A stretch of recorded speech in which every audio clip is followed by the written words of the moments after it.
नमस्कार दोस्तों, मेरा नाम है विजय कुमार गिरी और मैं आप लोगों का एक बार फिर से स्वागत करता हूं अपने यूट्यूब चैनल जिसका नाम है सुगा क्लासेस फॉर एग्रीकल्चर। दोस्तों, आज हम सब लोग पढ़ने वाले हैं कल्टीवेशन ऑफ रूट क्रॉप, जिसमें आज हम लोग पढ़ेंगे बीट रूट और टर्निप के बारे में। बीट रूट का मतलब सलजम, बीट रूट का मतलब चुकंदर और टर्निप का मतलब सलजम। इन्हीं दोनों क्रॉप के बारे में हम डिस्कशन करने वाले हैं। ये वेजिटेबल क्रॉप का ये 14वां लेक्चर है। इससे पहले मैंने 13 लेक्चर पढ़ा दिया है। अगर आप लोगों ने नहीं देखा हो तो नीचे आई बटन पर क्लिक करके आप देख सकते हैं, या तो आप चैनल के प्लेलिस्ट में जाइए, वहाँ पर इंस्टेंट हार्टिकल्चर पार्ट 2 नाम से एक प्लेलिस्ट बनी है, वहाँ से भी आप चाहें तो जाकर देख सकते हैं। तो चलिए स्टार्ट करते हैं। सबसे पहले बीट रूट को पढ़ना। बीट रूट देखने में ऐसा होता है, दो ही चीज़ें होती हैं शुगर प्राप्त करने के लिए। जो लोग हम शुगर खाते हैं, जो चीनी हम लोग खाते हैं, पूरी दुनिया में मेनली दो ही फसल से निकाली जाती है। सबसे पहला सोर्स जो होता है वो होता है शुगर केन। शुगर केन से भी शुगर निकाला जाता है। और उसके बाद जो दूसरा बचा वो बीट रूट है, यानी कि चुकंदर से भी काफ़ी मात्रा में शर्करा निकाली जाती है, चीनी निकाली जाती है। इसमें काफ़ी मात्रा में विटामिन्स और मिनरल्स पाए जाते हैं। अगर आप में एनीमिया है, अगर बॉडी में ब्लड की कमी है, तो शुगर बीट काफ़ी इम्पॉर्टेंट माना जाता है अगर आप इसको कंज्यूम करते हैं। इसका जो बोटेनिकल नेम होता है बीट रूट का वो है Beta vulgaris. Beta vulgaris is the botanical name of beetroot. इसकी जो फैमिली है चीनोपोडिएसी, चीनोपोडिएसी से ऐसे याद कर सकते हो कि इससे चीनी निकाला जाता है, तो इसीलिए चीनोपोडिएसी। क्या चुकंदर से चीनी निकाली जाती है तो मतलब चीनोपोडिएसी फैमिली, इस तरीके से आप याद कर सकते हो। इसका जो बोटेनिकल नेम है वो क्या है? Beta vulgaris. इसका जो ओरिजिन प्लेस है वो मेडिटेरेनियन रीजन है। मेडिटेरेनियन रीजन में ही आपका कोल क्रॉप में ढेर सारी जो क्रॉप मैंने पढ़ाई थी उनका भी ओरिजिन प्लेस मेडिटेरेनियन रीजन था। उसके साथ अगर जो बात करें तो colour of root is due to presence of, इसमें जो कलर होता है बीट रूट में, जो कलर होता है वो किसकी वजह से होता है? तो रेड वायलेट पिगमेंट जो होता है, जो रेड कलर होता है वो बीटा काइनेंसिस की वजह से होता है। और जो दूसरा येलो कलर होता है वो होता है बीटा जेंथेंसिस की वजह से होता है। तो ये दो वजह से होता है, बीटा काइनेंसिस और बीटा काइनेंसिस और बीटा जेंथेसिस की वजह से रेड कलर और येलो कलर पाया जाता है आपकी बीट रूट की क्रॉप में। इसके बाद इसकी जो वेराइटीज़ होती हैं, कुछ इंपॉर्टेंट वेराइटीज़ हैं जो हम ग्रो करते हैं इंडिया में। उसमें से पहली वेराइटी है डेट्रॉइट डार्क रेड। क्या है? Detroit dark red. उसके बाद है अर्ली वंडर। अर्ली वंडर सबसे इम्पॉर्टेंट वेराइटी है, तो आपको ये याद रखना है। उसके बाद है क्रॉसबे इजिप्शियन। ये जो है क्रॉसबे इजिप्शियन, ये भी काफ़ी अच्छी वेराइटी है, जिसमें लेकिन सबसे जो इम्पॉर्टेंट वेराइटी है वो अर्ली वंडर है। इसको ज़रूर से याद रखिएगा। इसके बाद अगर हम बात करें तो इसका इन्फ्लोरेसेंस जो होता है वो स्पाइक टाइप का इन्फ्लोरेसेंस होता है। स्पाइक टाइप का इन्फ्लोरेसेंस इस तरीके का इन्फ्लोरेसेंस होता है। किस में पाया जाता है? बीट रूट में। बीट रूट में जो इन्फ्लोरेसेंस होता है वो कैसे होता है? वो होता है स्पाइक टाइप का इन्फ्लोरेसेंस पाया जाता है। Beetroot does not have any Indian variety. Beetroot एक ऐसी क्रॉप है जिसकी कोई भी इंडियन वेराइटी नहीं है, कोई भी स्वदेशी वेराइटी नहीं है। इसमें जितनी भी वेराइटीज़ हैं जो इंडिया में ग्रो की जाती हैं सब इंट्रोड्यूस वेराइटी हैं, विदेशों से भारत में लाई गई हैं। इंडिया में कोई वेराइटी डेवलप नहीं की गई है। A gram of seed ball counts about 50 seeds। अगर बीट रूट के एक 50 ग्राम का बॉल ले लेते हैं, एक 50 ग्राम का बॉल मतलब ये देखो ढेर सारे बॉल होते हैं, इसी में होता है सीड। अगर इसको हम 1 ग्राम ले लेते हैं तो 1 ग्राम में हमको 50 सीड मिलते हैं। अब अंदाज़ा लगा सकते हो कि जो बीट रूट होता है इसका सीड कितना छोटा और कितना हल्का होता है। मोस्ट प्रोडक्टिव एट, जो बीट रूट होता है इसका प्रोडक्शन सबसे अच्छा होता है 20 से 22 डिग्री सेंटीग्रेड टेम्परेचर पर बीट रूट का अच्छा प्रोडक्शन होता है।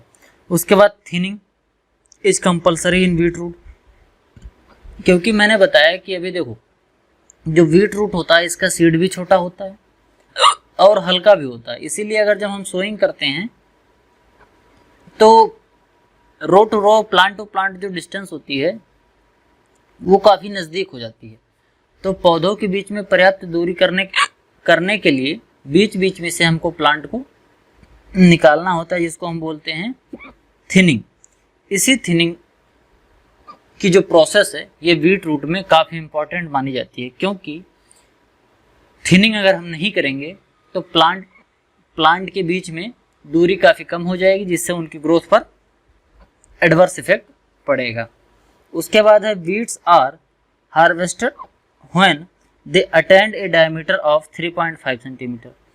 जो बीट रूट होता है इसका जब चुकंदर जो होता है, जब ये 3.5 सेंटीमीटर का हो जाता है, यानी 3.5 सेंटीमीटर का हो जाता है, तब हम इसकी हार्वेस्टिंग करते हैं। अगर बहुत छोटे पे हम हार्वेस्टिंग कर लेंगे तो हमारी यील्ड कम हो जाती है, और अगर जब बहुत डायमीटर बड़ा हो जाता है तब हम हार्वेस्टिंग करते हैं तो क्वालिटी ख़राब हो जाती है, क्योंकि हमको सलाद में खाना होता है। ज़्यादातर इंडिया में जो चुकंदर ग्रो किया जाता है इसको सलाद में खाने के लिए ज़्यादातर यूज़ किया जाता है।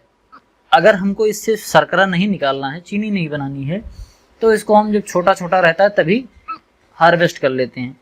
लेकिन जिस देश में ज़्यादा बड़ा जिस देश में इसको चीनी निकालने के लिए यूज किया जाता है, वहाँ पर ये काफ़ी बड़ा यानी कि 7 सेंटीमीटर तक भी हो जाता है, तब जाकर हार्वेस्ट करते हैं। Beetroot is a rich source of folic acid. जैसा मैंने बताया कि एनीमिया जब होता है तो बीट रूट को खाया जाता है, यानी कि जब खून की कमी होती है, महिलाओं में अक्सर पाई जाती है खून की कमी, उनके लिए चुकंदर काफ़ी फायदेमंद है, क्योंकि इसमें फोलिक एसिड पाया जाता है। यही फोलिक एसिड है जो बॉडी में जाकर आयरन की कमी को दूर करता है।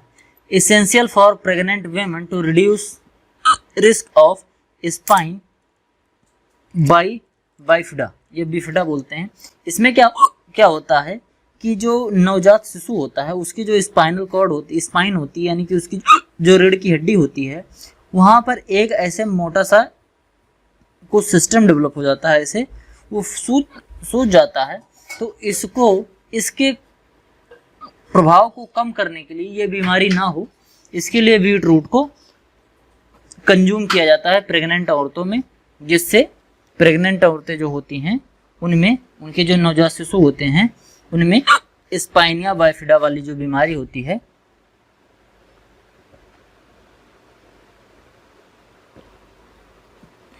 ये रिड्यूस हो जाती है।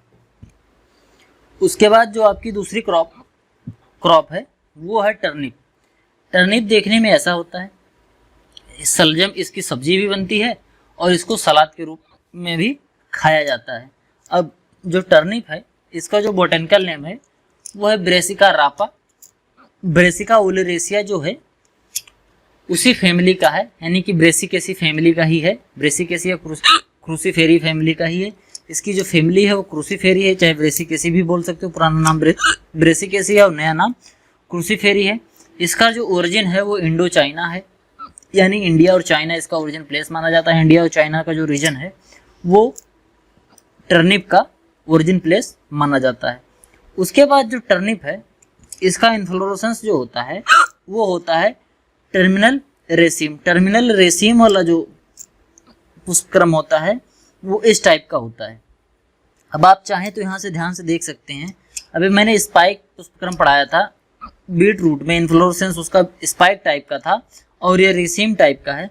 तो स्पाइक, रेसिम, सॉलिटरी और पेनिकल, ये 3 तरीके के इन्फ्लोरेसेंस हैं। आप एक साथ देखकर ये अंदाज़ा लगा सकते हैं कि तीनों में डिफरेंस क्या है। हम बता देते हैं। सॉलिटरी में क्या होता है कि फ्लावर एक होता है, बिल्कुल टॉप मोस्ट पोर्शन पर होता है।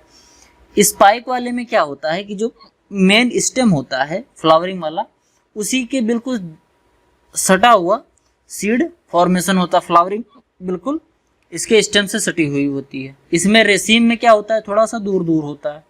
और पेनिकल में एक मेन स्टेम से ढेर सारे ब्रांच निकली होती है, उस पर फिर लगे होते हैं। तो ये क्या होता है, पेनिकल होता है। तो यही इन्फ्लोरेसेंस होता है सॉलिटरी, स्पाइक, रेसिम और पेनिकल।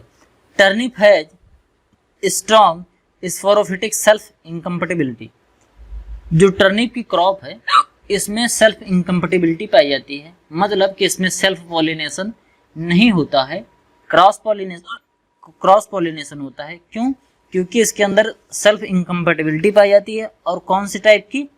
स्पोरोफिटिक और सेप्रोफिटिक, दो टाइप की होती है, मैंने बताया है, स्पोरोफिटिक और सेप्रोफिटिक। तो स्पोरोफिटिक में क्या होता है कि जो मेल का स्पोर होता है वो फीमेल की स्टिग्मा पर जाकर जर्मिनेट नहीं कर पाता है, जिसकी वजह से इसमें सेल्फ पॉलिनेशन नहीं होता है, क्रॉस पॉलिनेशन होता है। NaCl and CO2 used to overcome self incompatibility। Self incompatibility को ओवरकम करने के लिए, यानी कि इसकी संभावना को कम करने के लिए क्या किया जाता है? नमक और कार्बन डाइऑक्साइड को यूज किया जाता है, जिसकी मदद से हम टर्निप के अंदर सेल्फ इनकम्पेटिबिलिटी को रिड्यूस कर सकते हैं।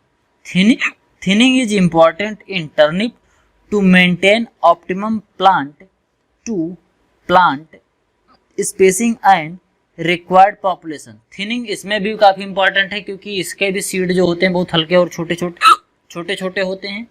तो जर्मिनेशन हो जाने के बाद पौधे के बीच में प्रॉपर स्पेसिंग के लिए हम थिनिंग करते हैं। बीच वाले जो पौधे होते हैं उनको उखाड़ देते हैं, जो आसपास में पौधे जम जाते हैं, उग जाते हैं, जर्मिनेट कर जाते हैं, तो उसमें से बीच वाले पौधों को उखाड़ दिया जाता है। जैसे मान लो एक रो हमने यहाँ पर ग्रो करी, ऐसे ढेर सारे सीड हैं, तो हमको प्रॉपर स्पेसिंग अगर चाहिए तो बीच में, इनके बीच में या यहाँ पर जो भी सीड जर्मिनेट हुए हैं उनको हम थिनिंग के थ्रू निकाल देते हैं। तो ये थिनिंग काफ़ी इंपॉर्टेंट प्रैक्टिस है जो वीट रूट और टर्निप दोनों में की जाती है। उसके बाद जो वीट रूट होता है ये दो टाइप का होता है। पहला तो होता है एशियाटिक, जिसमें कुछ वेराइटियां हैं, पूसा कंचन, पूसा स्वाति, पंजाब सफ़ेद, ये सब वेराइटी हैं। और उसके बाद जो यूरोपियन वेराइटीज हैं टर्निप की, उसमें है गोल्डन बोल्ड, पूसा स्वर्णिमा और पूसा चंद्रिमा। तो स्वर्णिमा, चंद्रिमा, पूसा और गोल्डन बोल्ड, ये सब किसकी वैरायटी हैं? यूरोपियन वैरायटी है टर्निप की। और पूसा कंचन, पूसा स्वाति, पंजाब सफ़ेद, ये सब वैरायटी किसकी हैं? एशियाटिक वैरायटी हैं टर्निप क्रॉप की। उसके बाद है it can be grown at an elevation of 1500 MSL and above, but it cannot be suitable for growing in lowland or well tropics। कह रहा है कि समुद्र तल से अगर 1500 मीटर की ऊंचाई है तो उस जगह पर इसकी खेती आराम से कर सकते हैं। इसकी खेती को अवॉइड किया जाता है उस एरिया में जो लो लैंड एरियाज हैं, जहाँ पर पानी भरने की संभावना ज़्यादा होती है, वहाँ पर इसको ग्रो करना अवॉइड किया जाता है। इसको हाई लेटीट्यूड पे ग्रो किया जाता है। कितने लेटीट्यूड पे? 1500 या उससे ज़्यादा लेटीट्यूड का अगर कोई जगह है तो वहाँ पर हम ग्रो कर सकते हैं। तो आपका जो टर्निप था और बीट रूट था ये आज खत्म हुआ। अगर आपको वीडियो अच्छी लगी तो वीडियो को लाइक करें, चैनल पर नए हैं सब्सक्राइब करें। जो भी सुझाव हो कमेंट बॉक्स में जरूर लिखें। मिलते हैं किसी अन्य वीडियो में, तब तक इजाज़त दीजिए, धन्यवाद।